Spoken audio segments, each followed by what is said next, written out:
Grace Dalton had been sent back twice, and the third time she packed her trunk, she did not cry.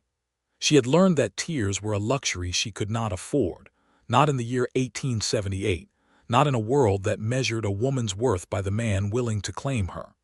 She sat in the small back room of Madame Alcott's boarding house in Abilene, Kansas, folding her two good dresses with the kind of careful precision that comes from having very little and needing it to last. The afternoon light came through a cracked window pane and fell across the worn floorboards in long golden strips, and Grace watched the dust motes float through that light and thought about what it meant to keep trying when the world kept telling you to stop. She was 24 years old. She had brown hair the color of dark honey and gray eyes that people sometimes called unsettling because they did not look away when they should. She was not a great beauty by the standards of the fashion plates she had seen in shop windows, but she had a face that people remembered, strong cheekbones and a mouth that went firm when she was determined and soft when she thought no one was watching. She stood 5'4" in her boots, and she could ride a horse reasonably well and cook a decent meal, and keep accounts in a ledger with a steady hand, and she had believed once that these qualities would be enough. The first man had been Clarence Webb of Dodge City. He had sent for her in the spring of 1876, and she had made the journey from Missouri with hopeful eyes and a small wooden box that held everything she owned in the world.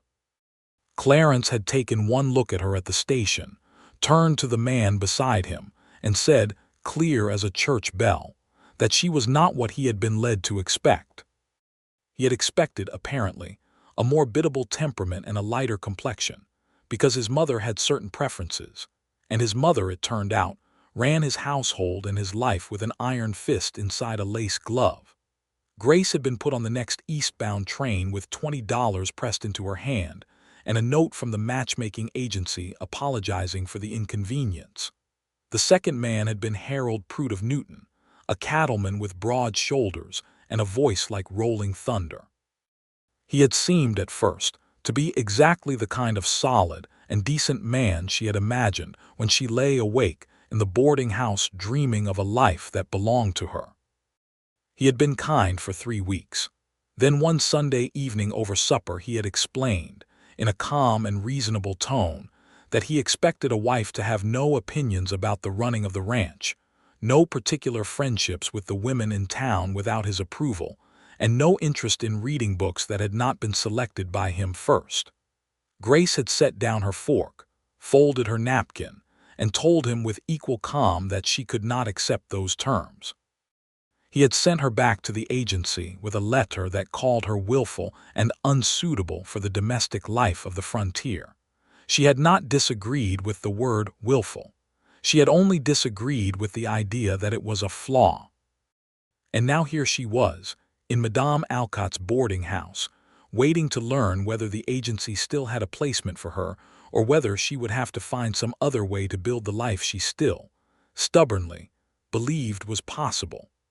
The agency was called the Westward Hearts Matrimonial Company, run by a Mrs. Eugenia Foss out of an office on Main Street that smelled of lavender water and quiet desperation. Mrs. Foss was a small, brisk woman with wire-rimmed spectacles and the unshakable conviction that every woman had a match somewhere on the frontier if only one was persistent enough in the search. It was Mrs. Foss who came to the boarding house that evening with a letter in her hand and an expression on her face that Grace could not quite read. "Sit down, dear," Mrs. Foss said, settling herself in the room's single chair without waiting to be invited, which was very much her way. Grace sat on the edge of the bed and waited. "I have had a most unusual correspondence," Mrs. Foss said, setting her spectacles more firmly on her nose and smoothing the letter against her knee. "Most unusual.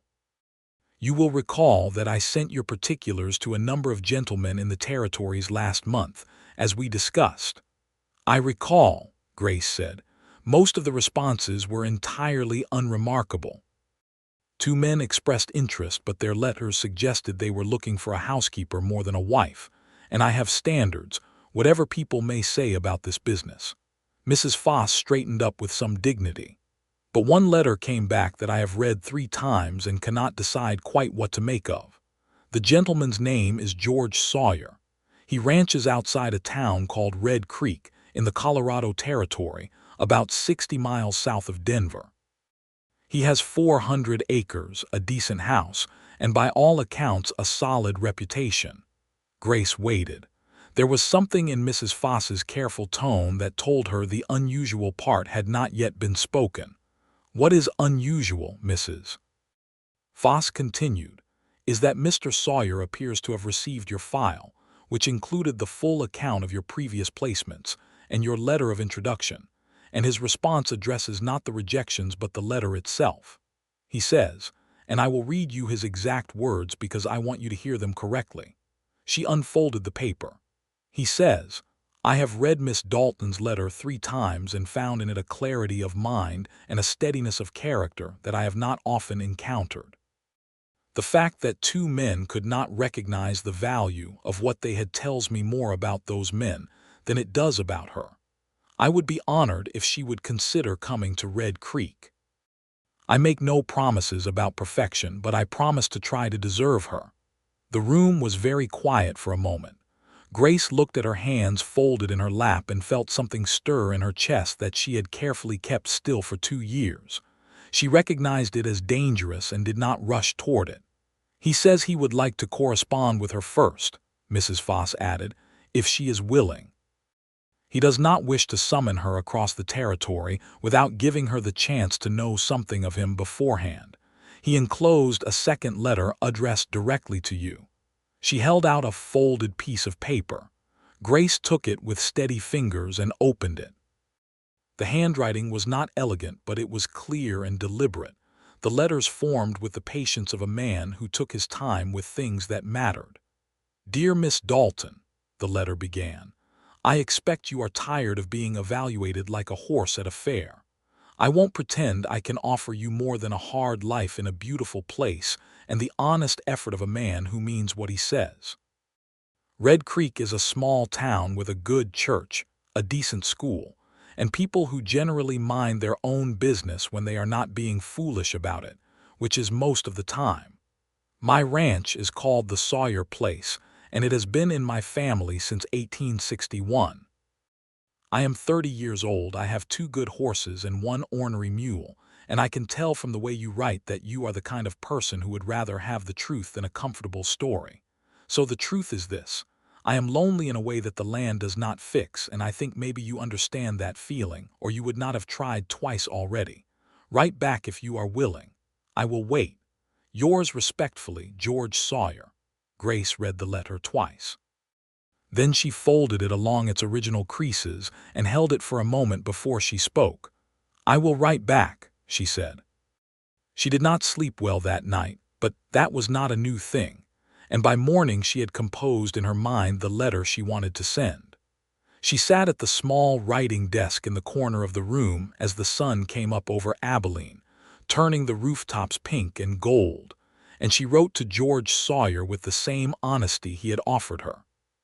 She told him that she was not a saint and not a fool, that she had opinions she was not willing to abandon to keep the peace, and that she believed a partnership built on silence was no partnership at all. She told him that she could cook and keep house, but that she hoped he did not need her to be only that. She told him about Missouri, about the small farm where she had grown up, about her father who had taught her to read from the family Bible, and then from every other book he could borrow or buy, and about how he had died of fever 3 winters ago and left her alone in a world that had very few good places for a woman alone to stand. She told him that she was not broken by the 2 previous rejections, only made more certain of what she would and would not accept.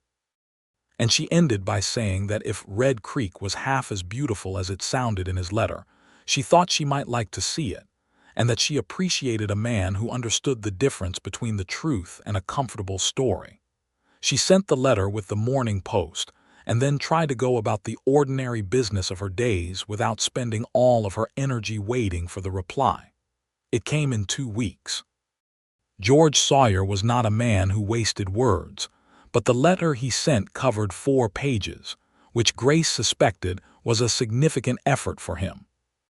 He wrote about the ranch with an affection that was plain and unguarded, about the way the mountains looked in the early morning when the light first touched the snow on the peaks, about a neighbor named Tom Briggs, who was the best judge of cattle in the county and also completely hopeless at poker, which entertained George greatly.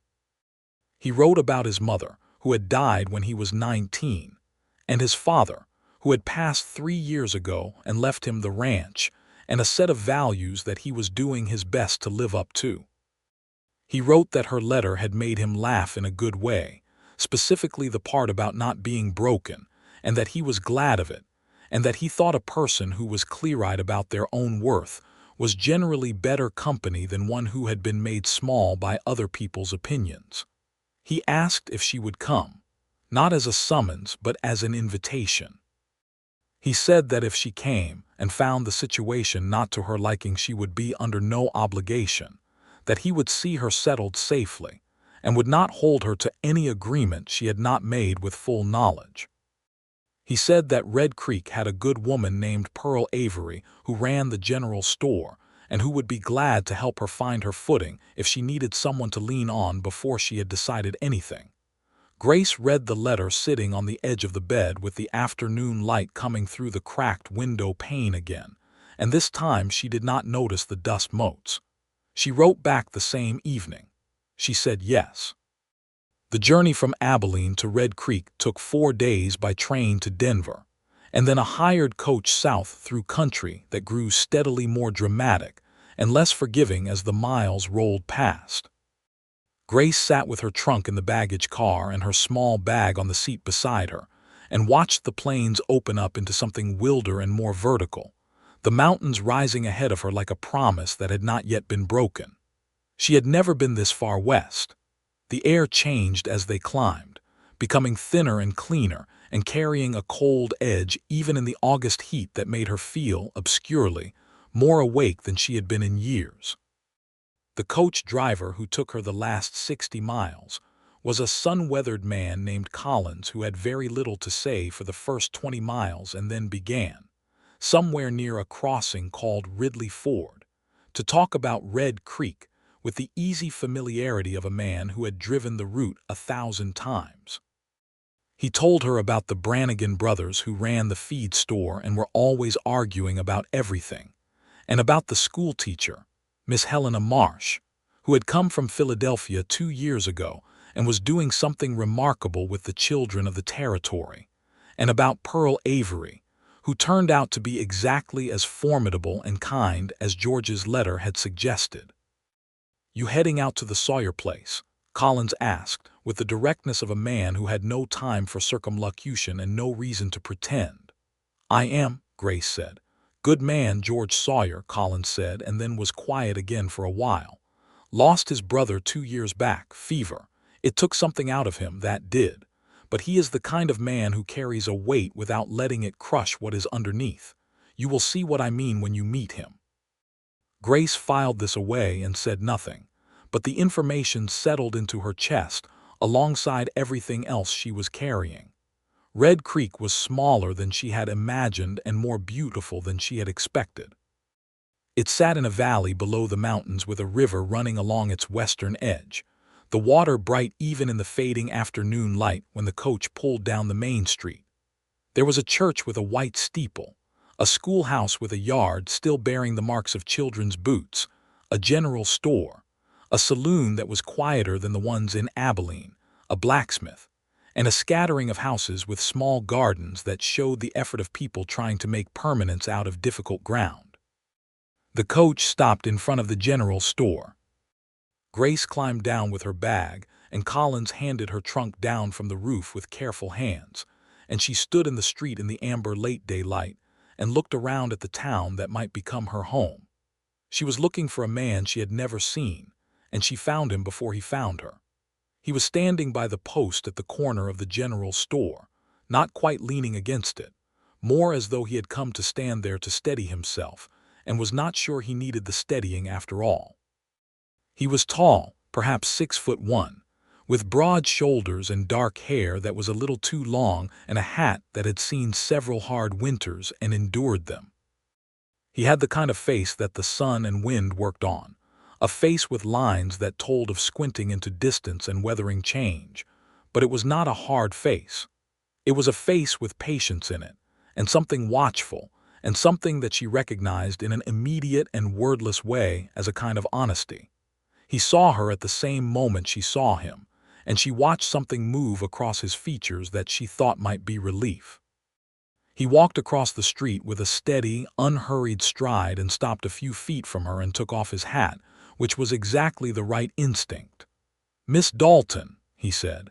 His voice was low and quiet, the kind of voice that carried without needing to push. "Mr. Sawyer," she said, "you are exactly what I expected from your letters. That is meant as a compliment." His mouth moved in something that became, slowly, a genuine smile. "And you are considerably more than what I expected," he said, also meant as a compliment. "Then we are off to a reasonable start," Grace said. Pearl Avery appeared in the doorway of the general store behind them. A woman of perhaps 50 with iron-gray hair and sharp brown eyes, and an expression of cheerful satisfaction at what she was witnessing. "George Sawyer, are you going to stand there in the street all evening? Or are you going to invite the woman inside for a cup of coffee before you drag her all the way out to that ranch of yours?" George turned to Pearl with the expression of a man accustomed to being organized by this particular woman. "We would be grateful for coffee," he said. Pearl's store was warm and cluttered with the inventory of a life well lived in a demanding place. Bolts of fabric and tins of food and tools and rope, and all the things a small frontier town needed to keep itself running. She set coffee on the stove in the back room and brought out a plate of cornbread that she waved at Grace with the authority of a woman who understood that a 4-day journey required food before conversation. Grace ate the cornbread and drank the coffee, and listened to Pearl and George talk with the easy shorthand of people who had known each other a long time, and she watched George Sawyer and began to understand a few things about him. He was careful with his words, and careful with other people's feelings in a way that suggested he had thought about the matter, and arrived at care deliberately rather than by accident. He deferred to Pearl, but not from weakness, more from the recognition that she knew a great deal, and it was foolish not to listen. He glanced at Grace often, not with the appraising look she was accustomed to from men who were calculating whether a woman measured up to some internal checklist, but with a look that was simply curious and interested and slightly hopeful. She found that she liked him. She did not want to say so yet because she was a careful person and she had learned caution the hard way, but the liking was there, small and warm and steady, and she kept it to herself like a coal against the cold. The Sawyer Ranch was 6 miles out of town, set back from the road in a shallow bowl of land between 2 low ridges with the mountains visible to the west and north, enormous and clear and snow-capped even in August. The house was a solid log structure with a covered porch, not large but well built, with a kitchen that had a good stove and a parlor with a stone fireplace and 2 bedrooms, one of which George had prepared for Grace with a clean quilt and a wash basin, and a small bunch of wildflowers in a tin cup on the windowsill that she suspected had required some courage to put there. She stood in the doorway of that room with her bag in her hand and looked at the wildflowers and felt the wall she had built around her expectations develop a small and entirely unauthorized crack. "I hope it is comfortable," George said from the hallway behind her. He was being careful not to crowd her, standing far enough back that she had space, which she noticed and appreciated. "It is very comfortable," she said. "The flowers are a nice touch." There was a brief silence in which she could hear him deciding whether to say anything about the flowers. He decided not to, which was also the right instinct. She turned and looked at him standing in the hallway with his hat in his hands and his dark eyes steady on hers, and she said, "Mr. Sawyer, I think we should agree on something from the beginning. I'm not here to perform. I'm here to find out whether this can be something real. I hope that is agreeable to you." "It is exactly agreeable," he said, "and please call me George." "Then please call me Grace," she said, and went to hang her coat on the peg behind the door. The first weeks were a careful, courteous, and often surprisingly natural process of two people learning the shape of each other's daily life. Grace settled into the rhythms of the ranch with the practical efficiency of a woman who had never had the luxury of being helpless. She learned the stove, which had a temperament, and the kitchen garden, which needed attention, and the horse named Dolly that George kept for her use, a gray mare with a gentle mouth and very little patience for people who were not paying attention. She and George worked beside each other in the way of the frontier, where labor is shared not as a romantic gesture but as a simple survival necessity, and in the working they talked. He told her about the land, about the history of the ranch, about his parents and his brother Thomas, who had been 2 years younger than him and who had been the funny one, the one who made everything seem lighter, and whose death had left a silence in the house that George had been trying to fill with work. Grace told him about Missouri, about her father's books, about the feeling she had carried her whole life of being slightly too much for the spaces she was given. "My mother used to say that about herself," George said one evening. They were sitting on the porch after supper, the mountains fading to purple in the west, the first stars coming through in the deep blue overhead. "She was a woman who thought carefully and spoke plainly, and some people found that difficult. My father loved her completely for it." "What happened to her?" Grace asked. "Fever," he said. "When I was 19, Thomas was 17. My father kept the ranch going and raised us the rest of the way, and then the fever took him 2, 3 years ago. This land has cost us a great deal." He was quiet for a moment. "But I don't know how to stop wanting it." "I think that is the right way to feel about something worth having," Grace said. He looked at her across the porch, and the evening light was almost gone now, just the starlight beginning, and she could see the expression on his face with the clarity that comes from paying close attention to a person over a period of days, the way you learn to read the small shifts of feeling that someone does not put into words. He was looking at her the way a man looks at something he does not quite dare call his yet. She turned her face to the mountains and let the moment settle without pushing it anywhere. On a Sunday about 3 weeks after her arrival, George hitched the wagon and they went to town for the church service, which was a social event as much as a spiritual one in Red Creek, everyone coming in from the surrounding ranches and farms to see each other and exchange information and reestablish the sense that they were a community rather than just a collection of people surviving in the same valley. Grace was introduced to everyone and felt the weight of their assessment with philosophical equanimity. She knew what they were seeing, the new arrival, the mail-order prospect, the woman George Sawyer had finally sent for, and she stood straight and met eyes and said what she meant and did not perform a softer version of herself to make anyone more comfortable. The result was mixed, as it always is when a person refuses to compress themselves into a shape more convenient for others. The Brannigan brothers, Walt and Ellis, decided they liked her immediately because she had, within 5 minutes of meeting them, correctly identified which of their perpetual arguments was the more reasonable position, and told them so with exact clarity, which surprised them both into laughter.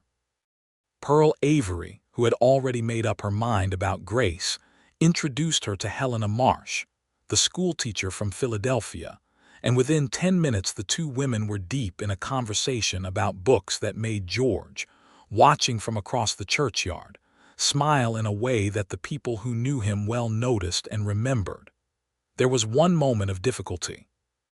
A man named Victor Hollies, who had a large spread to the south, and who had apparently been watching Grace since she arrived in the churchyard with the calculated attention of a man accustomed to taking an inventory of available resources, came across to introduce himself with a smile that had too many teeth in it.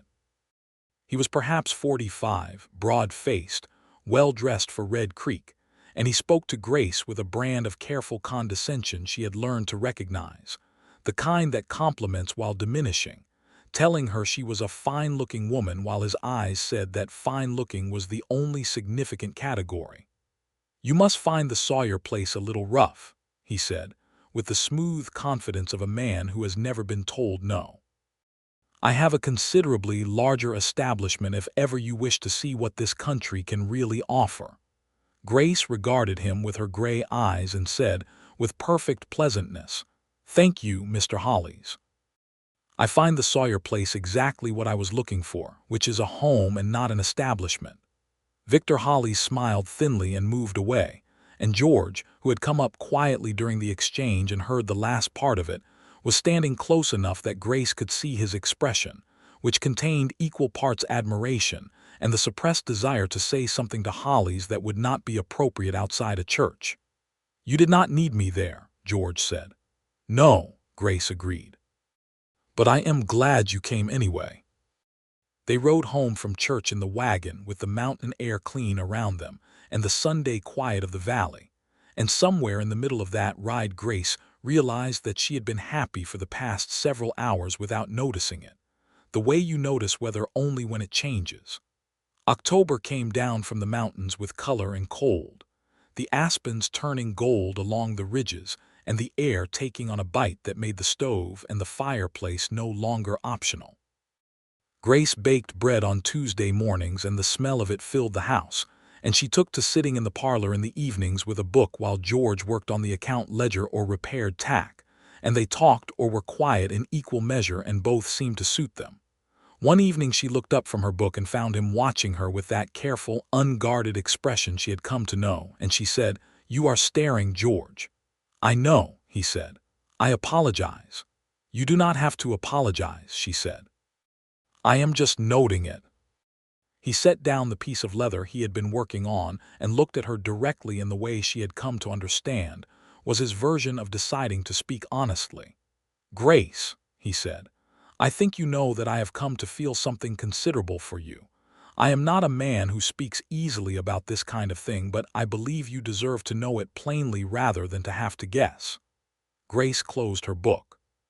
The fire was going well in the fireplace, and the light of it moved across his face, and she thought about the letter she had read in a boarding house in Abilene, and the woman who had packed her trunk a third time without crying and the road that had led here. "I know it," she said. "I feel it too. I have been being careful because I learned to be careful." "That is a reasonable thing to have learned," he said. "Yes," she said, "but I think I am done being quite so careful about this particular thing." He looked at her for a long moment, and then he stood up and crossed the room and sat beside her on the settee, not crowding but close, and he took her hand in his, which was the first time they had touched in anything other than the accidental way of people working alongside each other, and his hand was large and warm and slightly rough and very certain. "I would like to marry you," he said. "Not because the arrangement was made through an agency or because the situation demands it. Because I have watched you these 2 months, and I believe you are the most genuinely good and genuinely strong person I have met in a long while. And because when I imagine this house and this life without you in it now, I cannot make that picture hold any comfort." Grace looked at their joined hands in the firelight and let herself feel, fully and without qualification, the warmth she had been keeping carefully banked. She thought about Clarence Webb and Harold Prout, and the 2 train rides east, and the boarding house in Abilene and Mrs. Foss's spectacles and the letter she had written at the desk at sunrise and the letter she had received in return and the 4-day journey west toward mountains she had never seen, and she thought that the road had been longer and harder than it should have been, but that this moment, this specific moment, was exactly where that road had been going all along. "Yes," she said, "I would like to marry you too." He raised her hand to his lips and pressed a kiss to her knuckles with a tenderness that she felt all the way through, and then he looked at her with the expression of a man who has just been given something he had not quite let himself hope for, and she leaned her head against his shoulder, and the fire burned steadily in the grate, and outside the wind moved over the dark mountains, and everything was quiet and right. They were married on the 15th of November, 1878, in the church at Red Creek, on a day when the first real snow of winter was coming down in soft, steady flakes that turned the valley white and the mountains invisible, and the town into a small, warm island in the middle of the falling quiet. Pearl Avery organized the reception in her store, moving bolts of fabric and crates of goods to make space, setting out food that half the town had contributed, because that was what Red Creek did, because the community understood that a marriage was not just two people, but the reinforcement of the fabric that held the valley together. Helena Marsh stood beside Grace before the ceremony and helped button the back of the green dress Grace had brought from Missouri, the good one, and said, with the directness Grace had come to love about her, "You look like someone who has finally arrived somewhere they intended to be." "That is exactly what it feels like," Grace said. George was standing at the front of the church when she came down the aisle on Pearl Avery's arm, because she had no family left to walk with her, and Pearl had simply appeared at her side and taken her arm with the authority of a woman who had decided to fill that gap and needed no one's permission to do so. He was wearing his best clothes, which were clean and well-pressed, and he had done something with his hair, and he was looking at her with an expression that she wanted to keep somewhere safe where she could look at it again, whenever she needed to remember what it felt like to be seen. The ceremony was performed by Reverend Aldous Crane, a tall, spare man with a resonant voice and the sensible view that wedding sermons ought to be brief and to the point. He spoke about partnership and about the particular kind of courage required to build a life in a hard country, and about the difference between promises made from habit and promises made from choice. When George said the words, he said them looking at her, directly and without wavering, and she said hers the same way, because she was not a woman who did things halfway. Collins, the coach driver, was in the third pew, and Grace caught his eye as she turned from the altar with her husband's hand in hers, and he gave her a nod that said he thought things had turned out about as they should, and she nodded back. The reception in Pearl's store was everything a small-town frontier celebration ought to be. There was food and there was music, a fiddle played by Ellis Brannigan, who turned out to have a real talent for it that somewhat redeemed the ongoing argument with his brother. Walt Brannigan had baked a wedding cake which impressed everyone including Ellis. There was dancing on the cleared floor and several toasts, the best of which was Pearl's, who raised her glass and said, "To Grace and George, may the land be generous, may the winters be short, and may you always tell each other the truth," which Grace thought was exactly the right blessing. Victor Hollies had not been invited and had not come, and nobody mentioned him. The winter settled in around the ranch with the fullness and certainty of winter in the Colorado Territory, deep and cold, and brilliantly clear on the days between storms, the snow building up against the fences, and the mountains becoming alternately visible and hidden in the weather that moved through the valley. Grace and George learned each other in the closeness of winter quarters, the way long cold evenings teach you things about a person that the open air of summer keeps private. They argued sometimes, because Grace had opinions and so did George, and neither of them was the kind to pretend otherwise. They disagreed about the pricing of the next cattle sale, about whether the fence line on the north pasture needed to be rebuilt this year or could wait until spring, about the correct way to make biscuits, which became an extended and somewhat enjoyable conflict that ended with a blind tasting and the honest admission by both parties that Pearl's recipe, which Grace had finally asked her for, was better than either of theirs. But the disagreements were clean, the way honest things are clean, and they resolved without residue. George never once tried to silence her or diminish her opinion or suggest that she ought to step back from the decisions that concerned their shared life. She had been prepared in the quiet part of herself that kept old wounds close, for the moment when the man who had seemed different would reveal that he was not. It did not happen. He was exactly who the letters had promised, exactly who the October evenings on the porch had shown her, patient and honest and steady and genuinely glad of her. She stopped waiting for the other shoe to drop sometime in January, on a morning when they were working together in the barn during a storm, and he said something that made her laugh until she had to sit down on a hay bale, and she looked at him laughing too, his face open and easy in the lantern light. And she thought, I trust this man completely, and the thought did not frighten her at all. Spring came back to the valley in March with mud and melt water, and the sound of the river running fast with snowmelt, and with it came a problem that had been building quietly all winter in the way that problems in a small community always do. Victor Hollies had been making trouble. It had been small things at first, the kind that are difficult to address directly because each individual incident is deniable. He had told a buyer out of Denver that George Sawyer's herd was in poor condition, which was a lie but cost George a contract. He had made a comment in the saloon that suggested Grace's history as a returned mail-order bride was evidence of instability of character, which had been repeated to Grace by Helena Marsh with barely contained fury. He had tried to purchase the water rights on the creek that ran through the north edge of the Sawyer land from a speculator in Denver, without informing George, which would have cut off the primary water source for the north pasture. That last one was the one that finally brought things to a head. George came home from town one afternoon in late March, with his jaw set in the way Grace had learned meant he was containing something difficult. He told her about the water rights attempt, which had been stopped only because the county recorder happened to know George, and sent him a note before finalizing the transaction. Hollies has been working against us all winter, George said, sitting at the kitchen table with his hands flat on the wood, steady but taut. Quietly, in ways that are hard to prove but not hard to understand. Because of what I said to him in the churchyard, Grace said. She was standing at the stove and she turned to face him.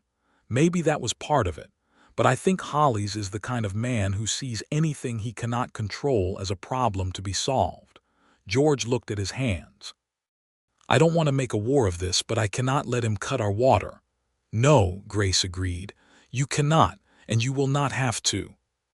She had been thinking about it since Helena had told her about the saloon comment, which had made her angrier than the slight to herself personally, because it had been an attempt to damage George by damaging her, and that she would not allow. She sat down across from George at the table. We need to talk to Tom Briggs, she said. You said he knows every rancher in the county. George looked at her. What are you thinking? I am thinking that if Hollies has been making those kinds of comments in the saloon, he has made enemies beyond just us, and that a man who buys water rights to cut off his neighbors is not going to stay popular long. I am thinking we need people who have had the same trouble from him, and we need to go together to the county commissioner, not separately, because separately we sound like grievances and together we sound like a pattern. He looked at her across the table with the expression she had come to love, the one that meant she had said something that landed in the exact right place. Tom Briggs, he said, and the Hendersons, they had a boundary dispute with him 2 years back. And I believe the Ray's family on the South Road had a water issue too. Then let us go and talk to people, Grace said. What followed was 2 weeks of careful conversations, quiet visits to neighboring ranches and farms, and the slow assembly of a picture that, once drawn, was undeniable. Tom Briggs turned out to be not only the best cattle judge in the county, but also a man who had been waiting for someone to take the lead on exactly this issue for some time, because he had his own complaints about Hollies' methods that he had not known how to organize into action. The Ray's family, Miguel and Alina Rays with their 3 children and a small but productive cattle operation, had been dealing with boundary pressures from Hollies' men for a year and were glad of allies.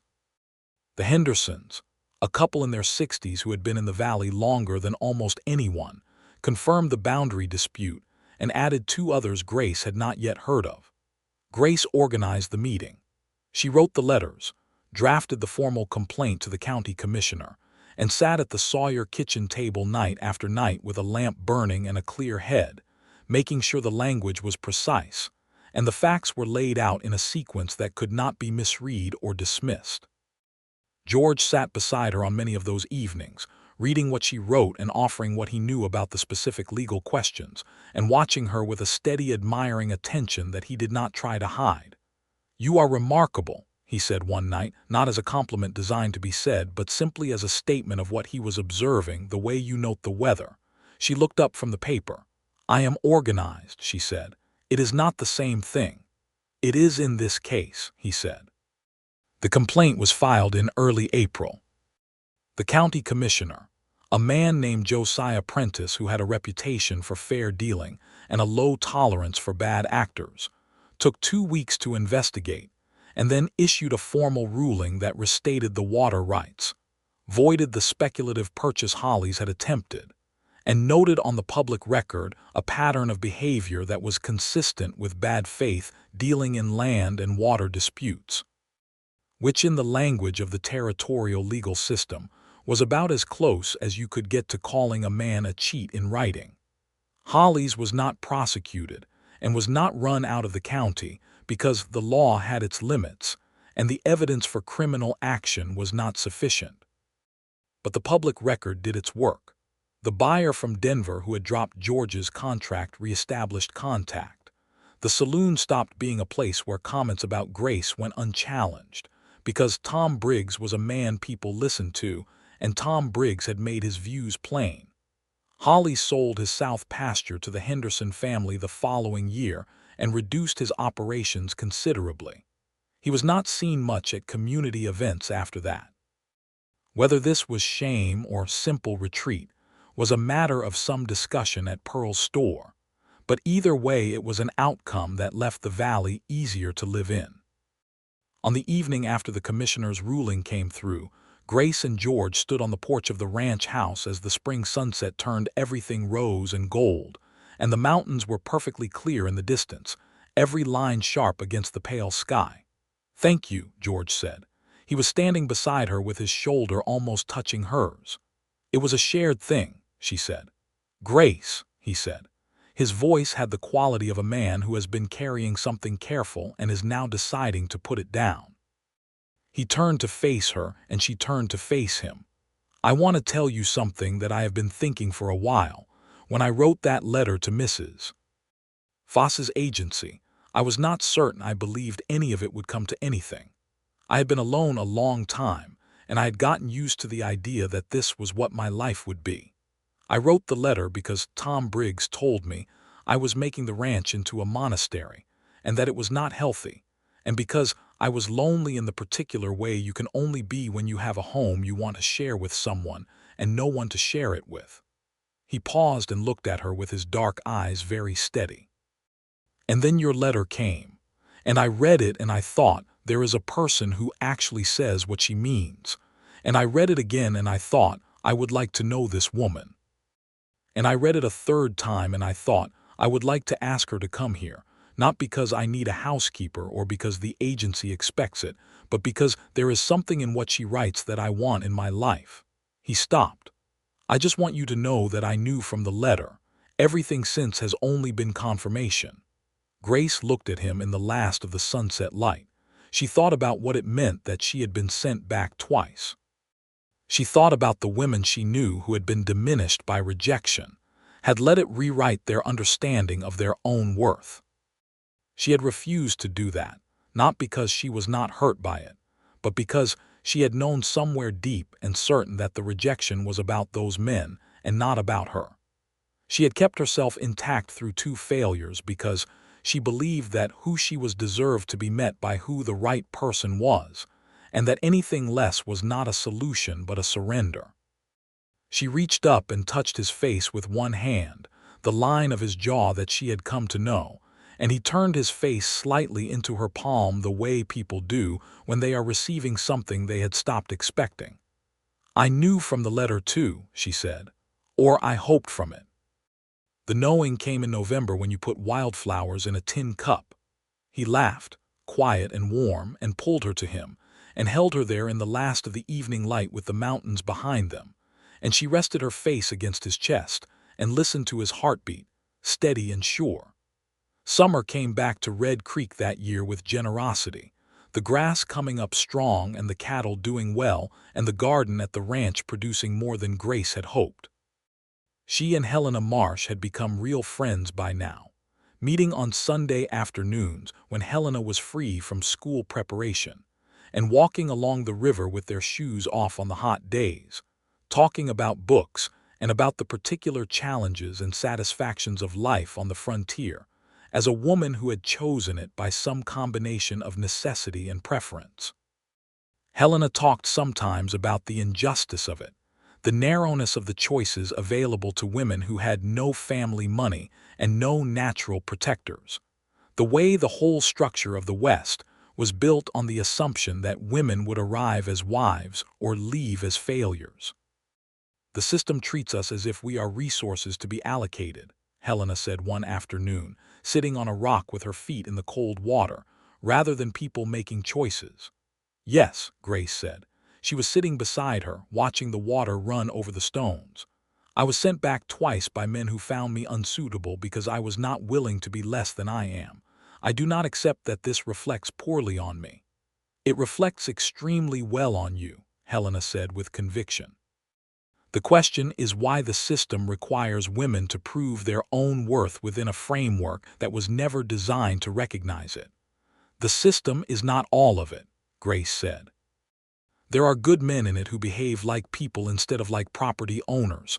I married one," Helena smiled. "You did. You are also an exception and you know it." "I know it," Grace said quietly. "That is why it matters that we say so." It was a thing Grace thought about often that summer, with the gratitude of the exception who knows she is one, the awareness that she had been fortunate in a way that many women in her position were not, and that the fortune had required not luck alone but persistence and the refusal to be made small. She thought about the women in Mrs.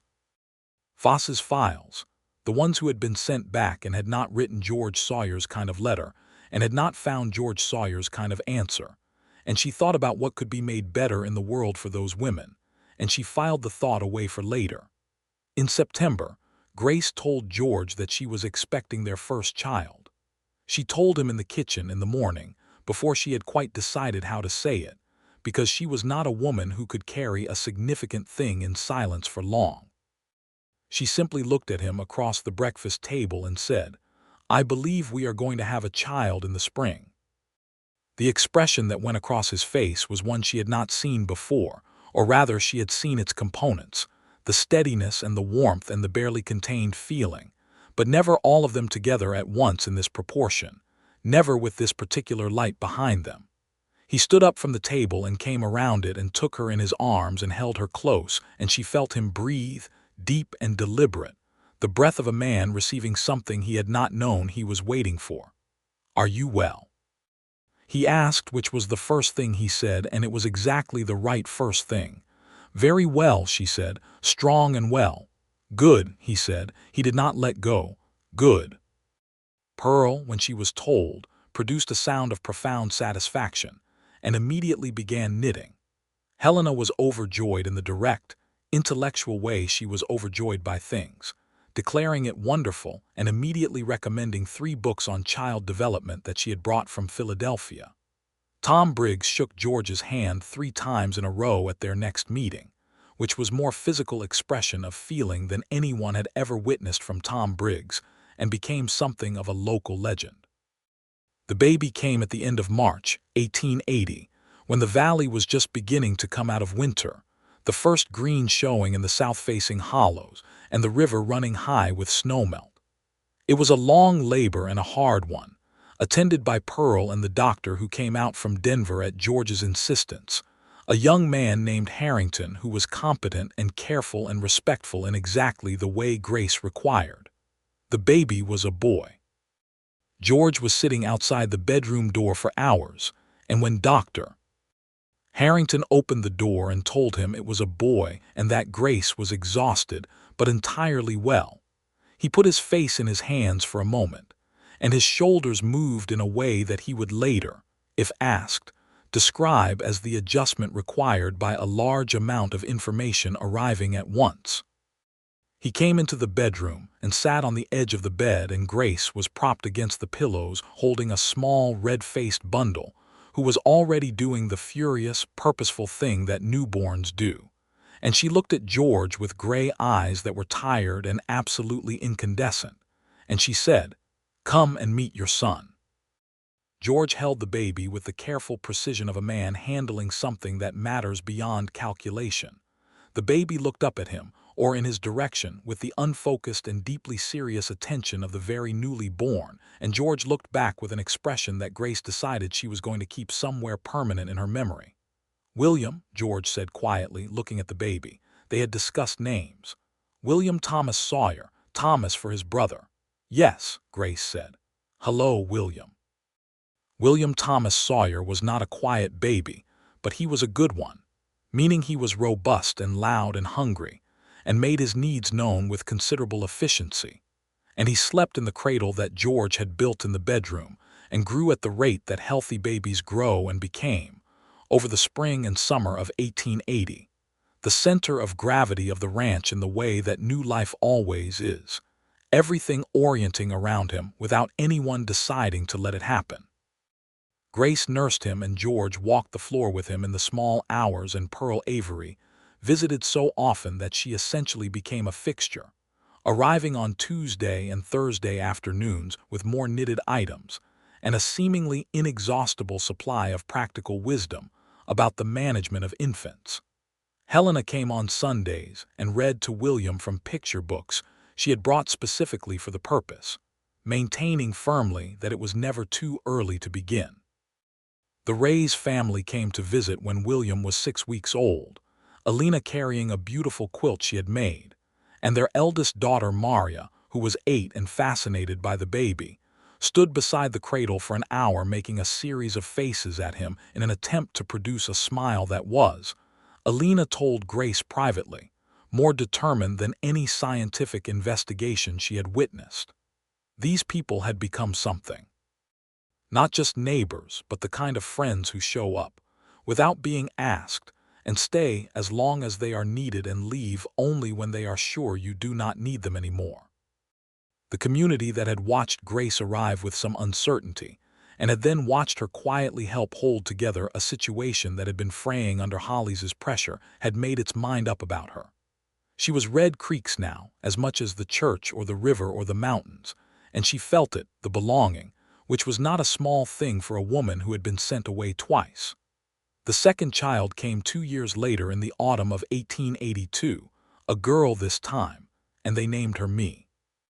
Me was the opposite of William in temperament, arriving in the world quietly, and then regarding it with an expression of calm assessment that Grace recognized immediately as her own, and that George said, with great affection, was going to be either extremely useful or extremely alarming, depending on the situation.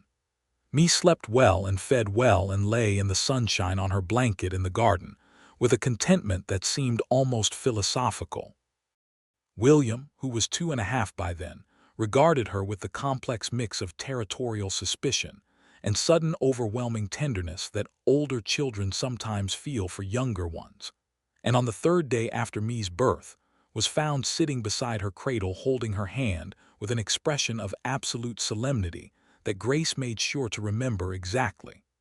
Life on the Sawyer ranch in the years that followed had the quality of something built solid and allowed to grow. The cattle operation expanded as George bought the adjoining parcel to the east and took on 2 ranch hands, young men named Eli Cooper and Santos Reyes, who was Miguel and Alina's eldest son, now 17, and saving money for a parcel of land of his own. The north fence was rebuilt, and the barn was expanded, and the house grew a second room added to the back that became a proper parlor with a proper bookshelf that Grace filled with intention over a period of years. Every book acquired a small victory in the ongoing project of building a home that was also, in some interior sense, a statement. Grace continued the thing she had begun to think about on that afternoon by the river with Helena. She and Pearl and Helena organized a society in 1883, informal at first, meeting monthly in Pearl's store or at the schoolhouse, For the women of the area who were either newly arrived or newly alone, women who had come as wives or daughters, and found themselves without a clear path when circumstances changed. They did not call it anything official, because naming things invited opposition from people who were not yet ready for them. They simply gathered and talked and helped and advocated, quietly, and with the kind of practical determination that Grace had always found more useful than outrage. They helped two women who had been widowed navigate the legal requirements of keeping their land, which required fighting the assumption that land could only be held by a male name. They connected three newcomers with work and housing before their situations became desperate. They argued successfully for the hiring of a second teacher at the school when the population of Red Creek grew enough to require it. They were not always thanked for these efforts and not always acknowledged, which was neither surprising nor particularly discouraging to any of the women involved, because they were doing it because it needed to be done, not because they expected credit. George supported all of it, consistently and without reservation. He occasionally attended meetings when an extra voice was useful. He vouched for the women when the county offices required a male co-signatory, because that was what the law demanded, and the law was what it was. And he did it with the clear understanding that the requirement was unjust, and that the best he could do within it was use what authority the system gave him on behalf of the people the system was failing. "You are a useful man," Grace told him one evening after he had spent an afternoon at the county office signing papers for the widow of a farmer named Abernathy who had died of a heart attack, leaving his wife and two daughters in a tangle of legal uncertainty that took 6 months and considerable effort to untangle. "I'm a man who has the papers the county will accept," George said. "You are the one who found the argument." "We make a good combination," she said. "We do," he said. "We always did." William started school in the autumn of 1885, at 5 years old, in Helena Marsh's classroom, which was by then the one Grace had imagined it would be from the moment she had seen Helena with her feet in the river talking about books, walls lined with drawings and maps and letters, the smell of chalk and ambition, small people being taught not just to read but to think. Helena had married a man named Daniel Croft the year before, a carpenter who had come to Red Creek to build the new bank and had stayed because of Helena, which everyone in town found entirely reasonable.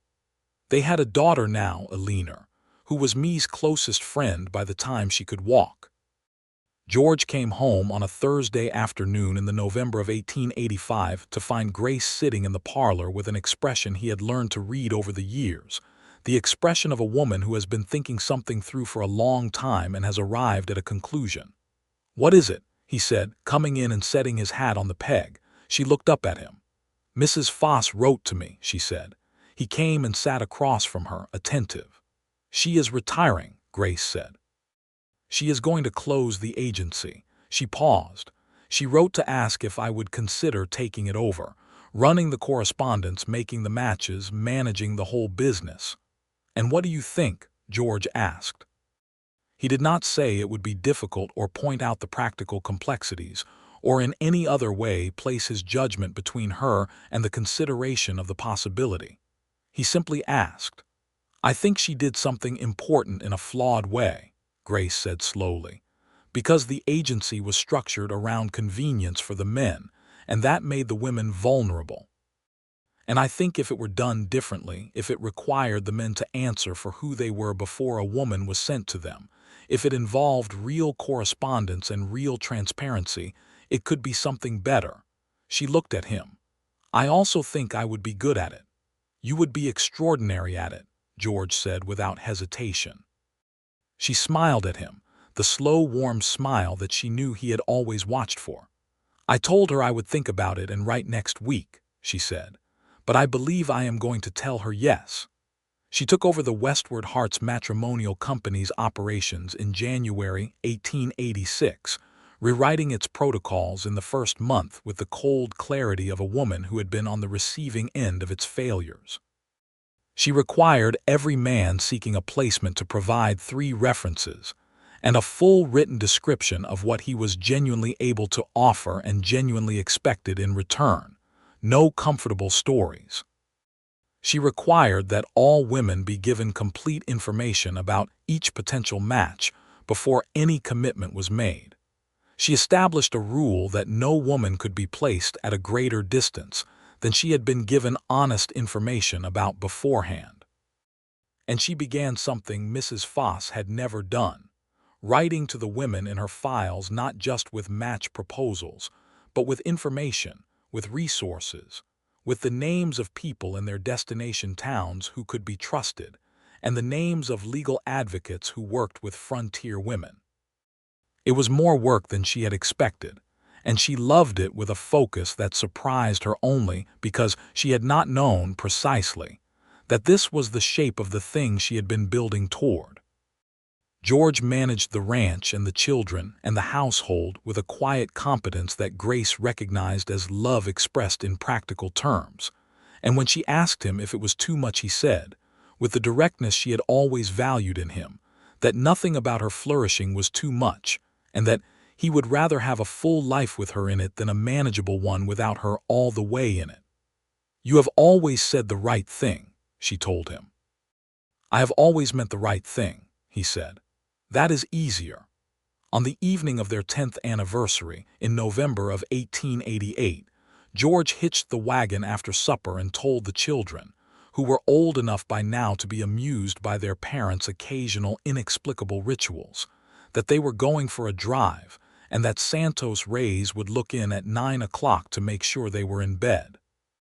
He drove Grace up the East Ridge Road to a place where the valley below was fully visible, the lights of Red Creek small and warm in the dark, the mountains outlined against a sky so full of stars it seemed structural, as though the stars were holding the darkness up rather than scattered through it. He stopped the horse and they sat in the wagon in the cold, clear night and looked at what 10 years had made. "Do you remember," Grace said, "sitting on the porch that first autumn and talking about the mountains?" "Every evening of that autumn," George said.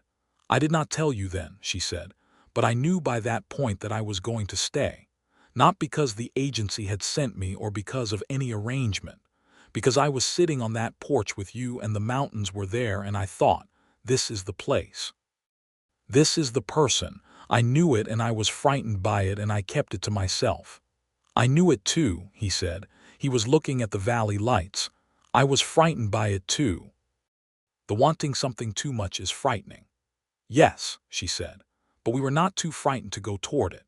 He looked at her in the starlight and she looked at him, George Sawyer, who had read her letter 3 times and said, "Send her to me," and she felt the 10 years of it, the building and the arguing and the children and the work and the seasons and the grief of things lost, and the joy of things made, and all of it gathered into the present moment on a ridge above the valley they had made their own. "I would do it again from the beginning," he said, "every day." "So would I," she said, "every single day." He put his arm around her, and she leaned into his warmth and they sat together in the cold night air until the stars shifted, and the cold became something to be reckoned with, and then he drove them home.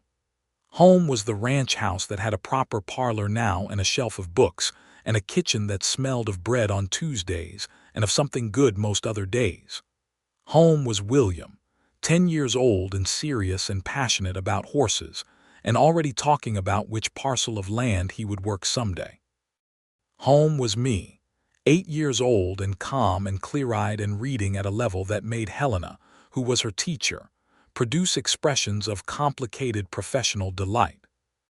Home was Pearl's visits on Tuesday afternoons and Helena, and Daniel's Sunday suppers and Tom Briggs, stopping in when he was passing, and Santos Reyes, who had his own small spread now, and came by on Saturdays to talk cattle and drink coffee at the kitchen table.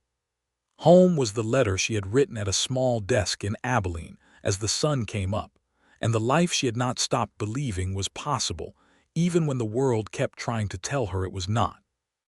The winter of 1888 into 1889 was one of the hard ones, the kind that tested whether a community was truly one, or just a collection of proximate households. The cold came down hard in December and stayed. The kind of cold that killed livestock if you were not careful and froze pipes and made every ordinary task require twice the energy and attention. There was a week in January when the snow was too deep to travel, and the valley turned inward on itself, each family managing its own survival. George and Grace managed together, which was the only way they knew how to manage anything, taking turns with the night checks of the livestock, keeping the fires going, making sure the children were warm and occupied, and not frightened by the situation's severity. George made a snowshoe journey to the Ray's place on the fourth day to check that Miguel and Alina and the household were well, because the Rays had 2 young grandchildren staying, while Santos was in Denver, and it was not a weather to be cavalier about. He came back blue with cold and quietly satisfied that everyone was all right. When the storm broke in February and the valley came back to itself, there was the accounting that always follows a hard winter: 2 families who had lost cattle, 1 barn that had partially collapsed, an elderly man named Pryor who had been found unwell and brought in to be cared for in town. The community did what it did, showed up with labor and food, and the unceremonious efficiency of people who understood that this was just what you did when the land was hard, and you were all in it together. Grace organized the relief effort with the same systematic care she brought to everything, and the same refusal to let the scale of it become overwhelming by looking at it all at once. Smaller pieces, concrete actions, people assigned to specific tasks matched to their actual capacities. It was done within 2 weeks, and the valley was functional again, worn and somewhat depleted but intact. Pearl looked at Grace across the table at one of their organizational meetings and said, "You know, when you came down that coach in 1878 looking like you had come to conquer something, I thought to myself that one will be fine." "Did you think it would work?" Grace asked. "With George, I mean," Pearl considered. "I thought he needed someone he could not manage," she said. "And you needed someone who would not try to, so yes, I thought it would work." By the time spring came back in 1889, and William turned 9 and me 7, and the valley came up green again under the mountains, Grace Dalton Sawyer had been in Red Creek for 11 years, and the person she had been in that boarding house in Abilene, packing her trunk without crying, felt like someone she remembered with affection rather than someone she still was. The woman in the boarding house had been right about herself, had known her own worth and held on to it through 2 failures and a long journey west, and that rightness had brought her here, to this ranch and this man and these children, and this place in a community that was genuinely hers. She still ran the matrimonial agency. She had placed 31 couples in 3 years, and not one woman had been returned, which was a record she found meaningfully different from the ones that had been kept before her. She had changed the protocols enough that several of the men who had applied had withdrawn their applications rather than meet the requirements of transparency and honesty, which Grace took as evidence that the requirements were working correctly. The women she corresponded with wrote back with a gratitude that sometimes moved her and always reminded her of why she was doing it. She received a letter in May of 1889 from a woman in Ohio named Clara Hobson, who had been reading about the frontier and was considering the possibility of a placement, and had been given Grace's name by a friend who had heard good things. Clara wrote a careful, intelligent letter that asked real questions about what the life actually involved, the hard parts as well as the beautiful ones. Grace sat down and wrote her back the most honest letter she knew how to write. She told her about the winters and the distances and the physical demands and the isolation that could be real and serious. She told her about the communities that formed and what they could hold and what they could not. She told her about the women who had found real partnerships and the ones who had not, and what the difference seemed to be. She told her to be very clear about what she would and would not accept before she agreed to anything, because the continent between Ohio and Colorado was not one you could easily uncross if you found yourself somewhere you did not want to be.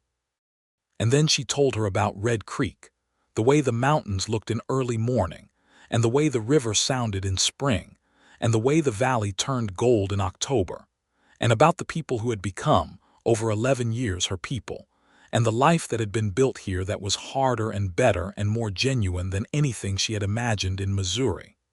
She sent the letter and went to find George, who was in the north pasture checking the fence line that had been partially damaged by a winter-kill tree. He was working with Santos, the two of them moving along the fence with the easy familiarity of men who had worked together enough to need very few words. He looked up when he heard her horse, and his face did the thing it had always done since the first evening on the porch, the opening that meant he was glad she was there. She rode up beside him, and he came to stand by the horse's head and looked up at her. "I wrote to the woman in Ohio," she said. "Good," he said. He reached up and touched her hand where it lay on the saddle horn. "How did it go?" "Honestly," she said. "I told her the truth." "Then she will make a good decision," he said. "Whatever she decides." She looked at him standing in the north pasture with the mountains enormous and clear behind him and the spring light on everything, and she thought about what it meant that she had been sent back twice, had packed her trunk and got on another train and written another letter, and that the third man had read it and said, "Send her to me." The road had been longer than it should have been. But the road had brought her here, to this exact moment, to this man and this land and this life, and she would not have it different by so much as a single mile. "Come home for supper," she said. "William has decided he is going to teach me to play checkers tonight, and I expect it to be extremely noisy." George laughed, a full warm sound that she had learned over 11 years and never stopped being glad of. "I will be home by 5, he said. She turned the horse toward home. Behind her she could hear him talking to Santos again, the quiet, practical conversation of men with work to do. And ahead of her the ranch house sat solid and well-made in its hollow between the ridges, with the smoke coming from the kitchen chimney. And the mountains stood above everything as they always had, permanent and indifferent and extraordinarily beautiful. And she rode toward home through the spring air of the Colorado Territory in the year 1889. And every mile of the road that had brought her here was worth exactly what it had cost. That evening's supper was beef stew with bread from the morning's baking, the table full and loud in the way it was when the children were not tired and the day had been good. William was already explaining the rules of checkers to me with the authoritative patience of a 10-year-old, who has recently learned something and wishes to demonstrate mastery, and me was listening with the expression of a child who has already understood the rules perfectly and is simply waiting for her brother to finish talking so the game can begin. George ate with the quiet satisfaction of a man who has been outside in the cold all day and has come into warmth and food and the sound of his family.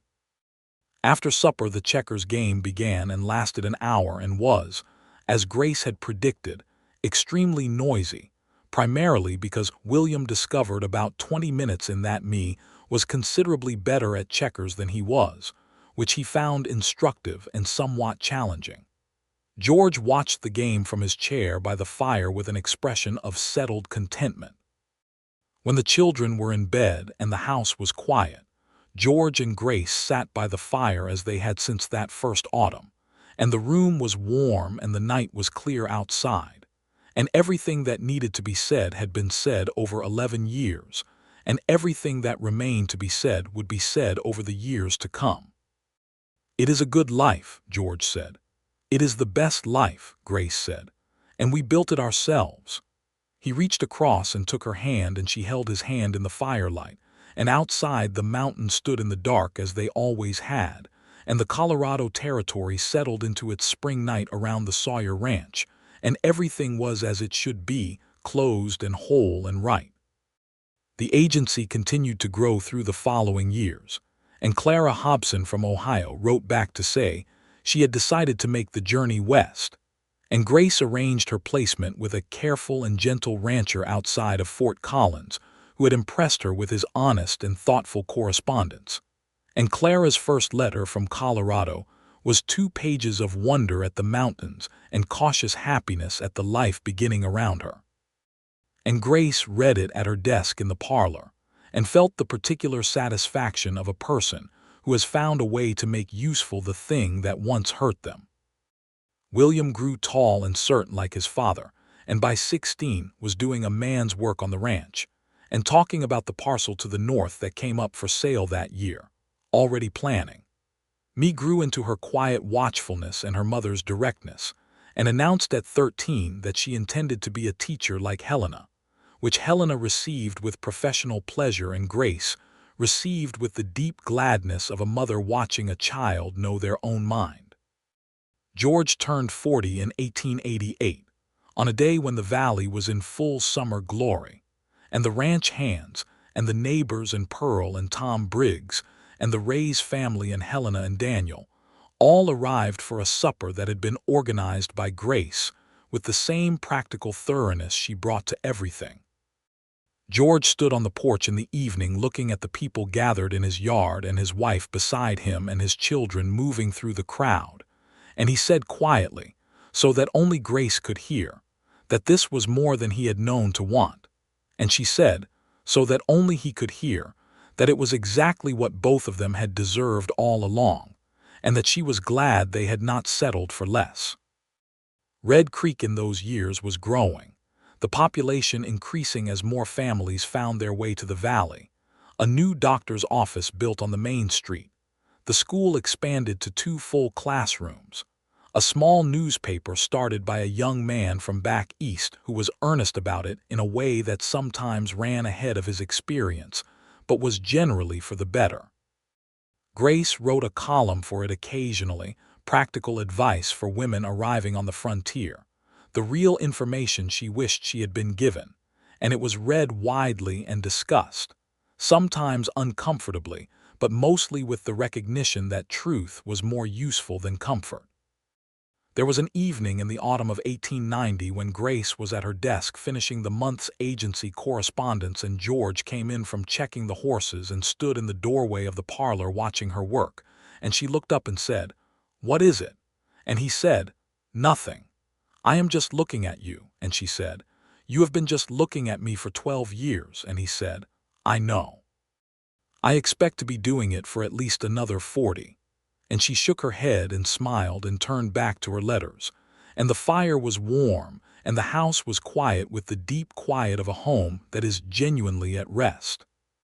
That was what it was, when all the traveling and trying and refusing to be diminished, and the long road west had finally arrived somewhere. It was warmth and quiet, and the steady certainty of a love that had been built carefully between 2 people who had told each other the truth.